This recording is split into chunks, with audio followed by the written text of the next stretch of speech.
வால்மீகியின் இராமாயணம், அபிதான சிந்தாமணி, தமிழ் பேரகராதி போன்ற நூல்களை எப்போதும் பெரியார் தமது பையிலேயே வைத்திருப்பார். மாற்று கருத்துடைய எந்த நூல்கள் வந்தாலும் அதன் பதிப்புகளை தவறாமல் வாங்கி வாசிக்கும் பழக்கத்தை பெரியார் காலந்தோறும் கை கொண்டிருந்தார்.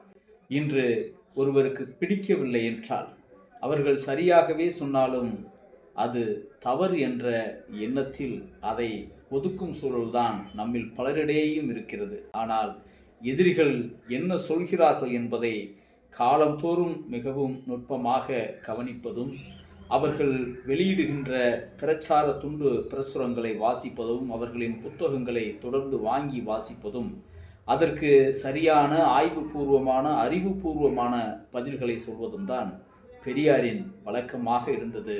இதெல்லாம் நாம் அவரிடம் கற்றுக்கொள்ள வேண்டிய மிக முக்கியமான அம்சங்கள் என்றால் மிக இல்லை.